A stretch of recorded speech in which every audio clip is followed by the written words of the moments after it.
I joke around with myself sometimes, like there are better names for whatever this content is. Uh, it is my time I'm wasting after all is one of the names I've been kicking around lately. Um, I I'm gonna court a little controversy and talk about autism pretty heavy duty today. I am undiagnosed, so let's just say I'm defining these terms with a lowercase a. But there have been signs all along.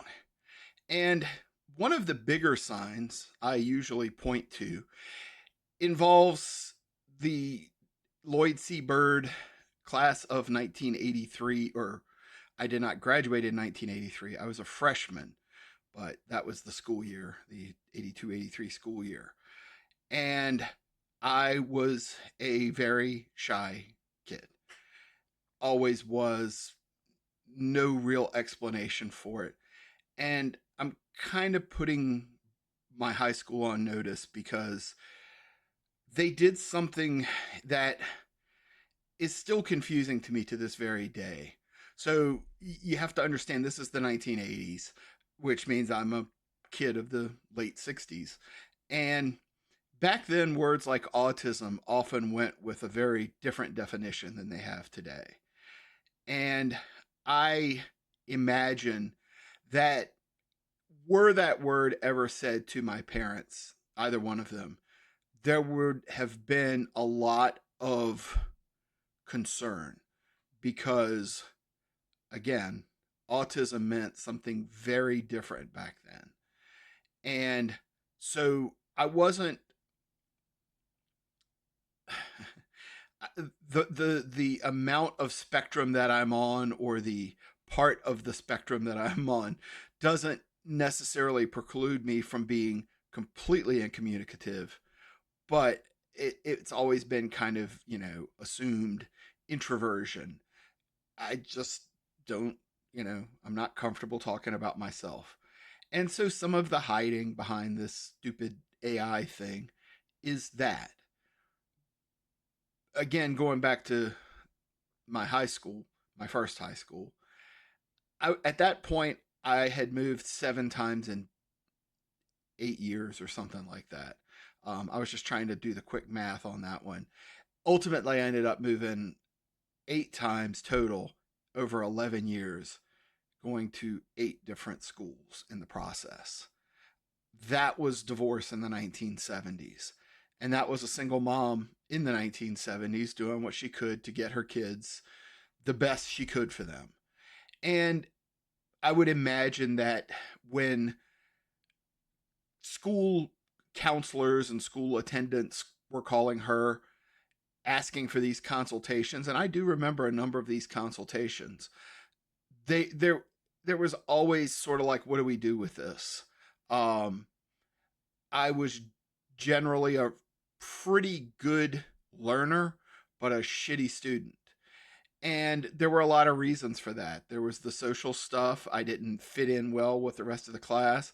So, because it's high school and it's the first year of that real, let's immerse you into a peer group and get you to work and function together as a unit, I didn't mesh well there.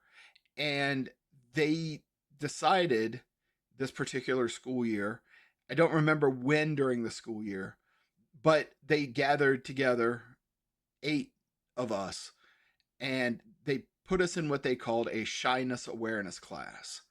Now, I don't know any of the other kids because you have 9, including me, socially inept kids spending 8 weeks of their school year staring at each other. Nobody wanted to talk. Would you want to talk? I mean, it's kind of almost felt like asking the freaks at the circus to talk about why are they the way they are.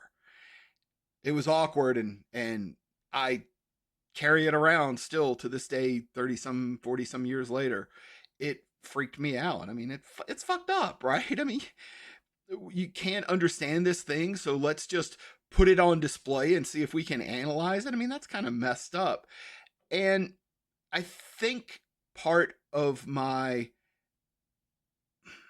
reaction to that was sarcastic for a very pointed reason. I don't know what anybody thinks they're going to get out of putting a bunch of socially awkward kids together to talk about why they're socially awkward. And I don't recall making even a friend out of that moment. It was just this awkward thing that happened in my life. And to kind of underscore the school and the time and everything, the very famous director Vince Gilligan is 1 year ahead of me in this yearbook. I'm not gonna put up pictures or anything like that because it's I throw that out there because I was aware of who he was because he was in drama at the same time I was. That's the only thing. I never talked to him, never heard him talk to me. Nothing famous happened between the two of us. He had an unusual voice. That was about it. And I was this introverted kid, likely autistic kid, trying to learn how to read social cues from other people. And I'm still not good at it. My wife can attest to that. Sometimes I geek out. I tell her I'm fangirling, and she gets a chuckle out of it. So anyway, that's enough of that for today. It's a story I wanted to share about where I am, learning about where I am on the spectrum. I have some testing coming up to give me some answers. Look, it's not like I think there's this autism pill or it gets me a special privilege or anything like that. No, no, no. I just want to know how to deal with what I'm dealing with. It's crazy. I there are so many different angles to this. I started watching Rick Glassman at the recommendation of a friend of mine, and I'm like fascinated by the guy. Like he says a lot of what I think. My filter catches probably a little bit differently than his, but my filter's not great. There are a few people out there you could ask about that. And when the sarcasm sharpens up, it can be cutting, too cutting. But I don't like talking about negative stuff like that.